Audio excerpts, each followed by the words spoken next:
오늘부터 사무엘하의 말씀을 시작하도록 하겠습니다. 사무엘서의 히브리 원전은 당연히 상하가 구분되어 있지 않고 하나로 연결되어 있습니다. 그래서 오늘 보시는 사무엘하로 이어지는 말씀을 보시면 사무엘상에서 사무엘하로 아주 자연스럽게 당연하게 그렇게 내용이 자연스럽게 이어지는 것을 우리가 볼 수 있습니다. 우리가 사무엘상을 이미 앞에서 살펴보았는데 사무엘상에서는 어떤 내용들을 다루고 있습니까? 사사시대의 말기, 사사시대가 끝날 무렵에 이스라엘의 마지막 사사였던 사무엘, 이 사무엘이라는 인물을 통해서 하나님께서 택하신 자에게 기름을 붓고 그 기름 부은 자를 이스라엘의 왕으로 세우게 하십니다. 그렇게 함으로써 사사시대가 마감되고 이제 이스라엘은 더 이상 사사 중심의 각 지파 지역의 한 어떤 지파들의 우두머리 성격의 어떤 사사들을 통해서 유지되는 그러한 체제가 아니라 이제는 중앙 집권의 왕정 체제를 통해서 이스라엘이 그렇게 세워져 가는 것을 볼 수가 있습니다. 그렇게 사사 시대가 마감되고 왕정 시대가 시작되는 그런 과도기의 역사가 사무엘 상에서 보았던 내용이다, 이렇게 볼 수 있습니다. 특히 이 과정에서 하나님은 일반적인 세상 나라가 취하고 있는 그런 왕정제 체제에 그것을 이스라엘에게 허락하신 것이 아니었습니다. 세상 나라와 동일한 형식의 그런 왕정 체제가 아니라 이스라엘 가운데 왕을 세우셨지만 여전히 하나님께서 다스리고 계시고 여전히 하나님의 주권으로 그들을 인도하고 계시는 신정 국가 체제의 이스라엘, 그 신정 국가 체제, 다시 말해서 하나님이 통치하시는 나라로서의 이스라엘을 유지하시면서 그 왕을 통해 하나님을 대리하여 통치하도록 허락하셨다라는 이야기입니다. 이렇게 함으로써 하나님은 하나님께서 택하신 이스라엘 백성들이 하나님의 선택받은 민족이라고 하는 그러한 그들의 어떤 정통성을 유지시켜 나가도록 하셨던 것을 우리는 볼 수 있습니다. 하지만 이스라엘의 초대 왕이었던 사울은 어땠습니까? 이 사울은 하나님의 통치를 대행할 신정 국가에 어울리는 그런 왕의 모습을 보여주지 못했습니다. 하나님께 전적으로 순종하지 못했고 하나님의 대리 통치자로서의 하나님의 뜻을 반영하는 그러한 역할을 제대로 수행하지 못했습니다. 오히려 그가 그런 하나님의 주권에 의해서 통치되어야 할 이스라엘 백성들의 왕으로서 세워짐에 있어서 부적합하다라는 사실이 드러나게 되었습니다. 결국 그로 인해 그는 폐위되었고 이제 그를 대신하여 새로운 왕이 등장하게 되는데 이 새롭게 등장하게 될 왕, 바로 다윗을 통해 하나님은 새로운 시대를 열어가게 될 것입니다. 그런 면에서 사무엘 하서에 들어가면 바로 이 사울을 대신하여 등장하는 이 다윗의 이야기가 중심을 이루고 있습니다. 하나님께서 이 다윗을 통해서 어떻게 이스라엘을 하나님의 나라로서 하나님이 직접 하나님의 주권을 가지고서 그들을 통치하시는 하나님의 나라로서 유지시켜지고 그것들이 이어져 가는가 하는 것을 보여주는 그러한 역사서라고 그렇게 이야기할 수 있습니다. 사무엘상이 총 31장까지 기록되어 있었다면 사무엘하는 24장까지 구성되어 있습니다. 사무엘하 24장까지 중에서 전반부 1장부터 10장까지의 내용은 쉽게 이야기하면 다윗의 성공기라고 이야기할 수 있습니다. 다윗이 어떻게 이스라엘 전체의 왕이라는 그 자리에 오르게 되는지 그 과정을 살펴주면서 주변 나라들과의 싸움에서 그 어떤 때보다 가장 강력하고 가장 넓은 영토를 확장해 가면서 하나님이 이스라엘에게 주시고자 했던 그 많은 축복을 직접 그를 통해서 이루고 성취하시는 그러한 다윗의 성공기를 보여주고 있습니다. 그러나 중반부 11장부터 20장까지 이어지는 내용을 보시면 다윗의 연약함에 대한 이야기를 또한 다루고 있습니다. 다윗의 죄로 인해서 그의 연약함과 그의 실패로 인해서 넘어짐을 다루는 그런 내용들이 중반부에 소개되고 있고 마지막 21장부터 24장까지의 내용은 다윗의 마지막 통치 과정들을 통해서 보여주시는 하나님의 은혜와 또 그 가운데 임했던 하나님의 징계에 관한 이야기들이 중심 주제로 드러나는 것을 우리가 볼 수 있습니다. 우리가 이제 1장부터 살펴보실 텐데 1장 1절은 이렇게 시작합니다. 1절을 보십시오. 사울이 죽은 후에 다윗이 아말렉 사람을 쳐 죽이고 돌아와 다윗이 시글락에서 이틀을 머물더니 1장 1절은 사울의 죽음에 관한 이야기를 들려주는 내용들로 시작합니다. 사울이 죽은 후에 라는 말로 시작하죠. 사울과 그의 아들 요나단이 죽었다라는 소식이 다윗에게 들려지는 장면에서부터 출발합니다. 그러니까 지금 이 사무엘 하를 시작하면서 분위기는 이스라엘의 지도자가 또다시 부재한 상황에 처했다라는 이야기입니다. 이스라엘의 지도자가 부재하는 그런 상황에 처했다라는 것은 이스라엘 국가 전체적으로 봤을 때에도 이 자체가 사실은 큰 슬픔인 것입니다. 사울이 그 역할을 잘 감당했던 그렇지 못했던 어쨌든 이스라엘의 지도자가 그 자리가 부재함으로 인해서 어떤 혼란이 찾아올 수 있고 또 이스라엘의 어떤 위기가 찾아올 수 있는 그런 상황이기 때문에 이스라엘은 또다시 큰 어려움과 슬픔에 빠졌다라는 것을 전제해주고 있는 것입니다. 특별히 사울이라는 이 왕은 다윗에게 있어서 어떤 왕이었습니까? 그의 인생의 끝까지 쫓아다니며 큰 고난을 가져다주고 안겨주며 다윗을 그렇게 괴롭혔던 왕이 사울 왕 아니었습니까?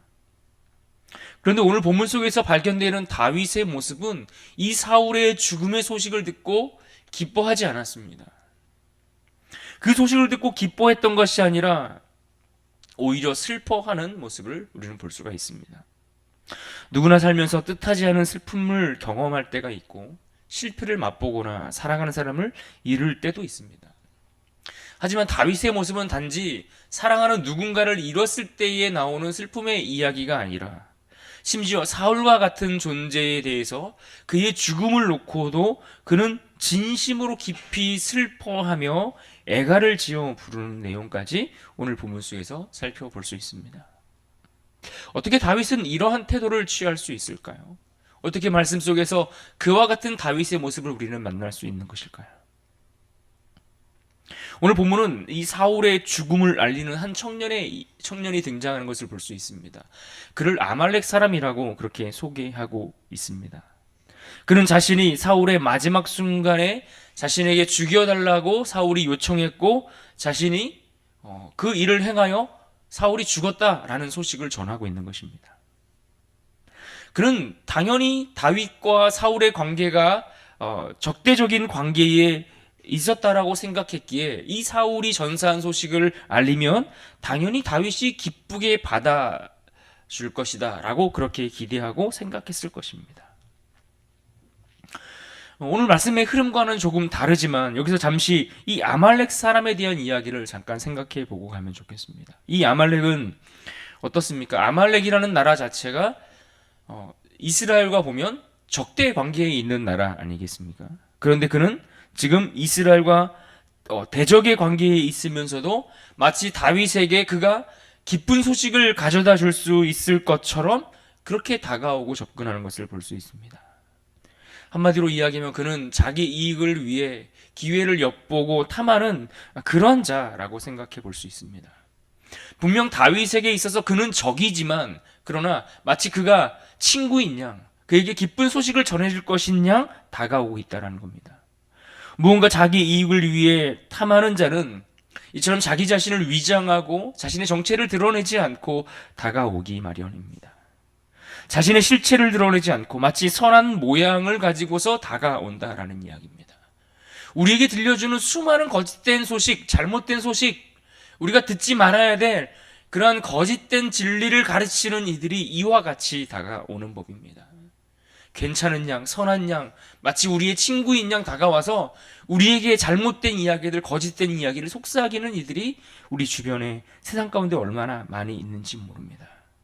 그렇게 다가와서 무언가 우리로 하여금 얻을 게 있을까 하여 찾아오는 이들이 있습니다. 우리는 이것을 구분할 수 있고 이것들을 분별할 수 있는 지혜가 필요합니다. 오늘 본문 속에서 다윗은 그러한 이야기에 결코 속지 않았던 것을 우리는 볼 수 있습니다. 세상에서 거짓된 전령들이 많지만 이런 가짜 소식에 우리가 기울이지 않고 속지 말아야 합니다. 우리는 거짓된 소식을 듣는 자들이 아니라 오히려 진짜 진리의 그 소식을, 그 복된 소식을 듣고 또 전할 수 있는 그러한 사람들이어야 하고 그러한 전령이 되어야 합니다. 다윗은 오늘 말씀 속에서 그것을 잘 구분해내는 모습을 우리는 보고 있습니다. 그래서 다윗의 반응은 이 아말렉 사람이 기대했던 것과는 전혀 다른 반응을 보여주고 있습니다. 12절을 보십시오. 사울과 그의 아들 요나단과 여호와의 백성과 이스라엘 족속의 칼에 죽음으로 말미암아 저녁 때까지 슬퍼하며 울며 금식하니라. 여러분, 다윗이 이 사울의 죽음을 앞에 두고 이 죽음의 소식을 듣고 이와 같이 반응할 수 있었던 이유는 무엇입니까? 그를 죽이기 위해 그를 뒤쫓고 그를 쫓아다녔던 이 사울의 죽음을 놓고서 이와 같이 슬픔으로 진심으로 반응할 수 있었던 이유가 무엇입니까? 그것은 바로 사울이 하나님께 기름 부음 받은 왕이라는 사실을 중요하게 여겼기 때문에 그렇습니다. 하나님이 사울을 세우실 때에 그에게 기름을 부으셨고 그를 왕의 자리에 앉히신 이가 하나님이라는 사실에 대해서 하나님의 주권과 하나님의 권위를 인정했기 때문에 가능했다라는 이야기입니다. 그래서 그는 오히려 사울을 죽였다라고 소식을 전하고 있는 이 아말렉 사람에 대해서 책망하고 그를 심판하는 모습을 우리가 보지 않습니까? 다윗은 줄곧 이렇게 사울에게 쫓길 때에도 일관적인 태도를 유지해 왔습니다. 지금 사울이 죽었고 모든 상황이 다 종료되었으니까 그에 대해서 좀 너그러운 마음으로 좀 넓은 마음으로 이와 같이 반응하고 있는 것이 아니라 사울에게 피하여 도망할 때에도 그가 사울에게 있어서 죽음의 위협과 그 협박을 당하고 있는 그 상황 속에서도 오히려 다윗은 사울을 죽일 수 있는 기회를 2번이나 스스로 포기하며 그를 살려두었던 것을 볼 수 있습니다. 이것은 다윗이 얼마나 하나님의 권위를 존중하고 인정하고 있는가 하는 것을 우리에게 보여주는 대목입니다. 하나님께서 세우신 권위를 인간의 판단으로 함부로 대하지 않는 그러한 모습을 우리에게 보여주고 있습니다. 이를 생각해 볼 때에 우리는 우리의 모습을 돌아볼 수 있습니다. 우리는 하나님께서 세우신 권위자를 존중하는 자들입니까? 때로는 우리에게 불편할 수 있고 때로는 내 마음에 들지 않는 인간적인 연약함이 보일 수도 있습니다. 하지만 하나님께서 세우셨다라는 것이 분명하다면 우리는 그 앞에서 우리의 자세와 태도를 달리 해야 할 것입니다. 하나님께서 세우셨다면 함부로 대하지 말아야 한다는 것입니다. 왜 그렇습니까? 그것은 하나님의 권위를 인정하는 것과 연결되기 때문에 그렇습니다. 우리의 가정을 둘러보십시오. 또 우리의 일터와 우리의 교회를 둘러보십시오. 하나님께서 세우신 그러한 권위자들을 향하여 우리는 어떠한 자세와 태도로 대하고 있는가 우리의 삶을 점검해 볼 수 있기를 바랍니다. 그들을 향한 우리의 태도가 중요합니다. 그 태도가 오늘 우리가 하나님 앞에 서 있는 그분, 우리의 하나님의 권위와 주권을 인정하는 우리의 태도와 연결되어 있기 때문에 그렇습니다. 다윗은 그렇게 진심으로 사울의 죽음을 슬퍼하고 있습니다. 거짓으로 형식으로 그렇게 하고 있지 않습니다. 게다가 다윗은 사울과 이 요나단을 위해 애가를 지어 부르는 내용까지 우리가 볼 수 있습니다. 19절을 보십시오. 이스라엘아, 내 영광이 산 위에서 죽임을 당하였도다. 오호라, 두 용사가 엎드러졌도다. 또 26절을 보십시오. 내 형 요나단이여, 내가 그대를 애통함은 그대는 내게 심히 아름다움이라. 그대가 나를 사랑함이 기이하여 여인의 사랑보다 더하였도다. 다윗은 사울이 자신을 핍박했음에도 불구하고 그의 죽음에 슬퍼하고 있습니다. 그리고 그의 아들 요나단에 대해서 특별히 그의 죽음 앞에서는 더 깊은 애통하는 모습 가운데 나아가는 그런 장면을 볼 수 있습니다. 다윗은 지금 자신 앞에 찾아온 이 슬픔의 문제를 가지고 하나님 앞에 가지고 나아가고 있는 것을 볼 수가 있습니다. 이 슬픔의 문제를 가지고 하나님 앞에 나아가 이것을 표현하고 있다라는 이야기입니다. 하나님 앞에서 슬픔을 억누르거나 자신의 감정을 숨기지 않습니다.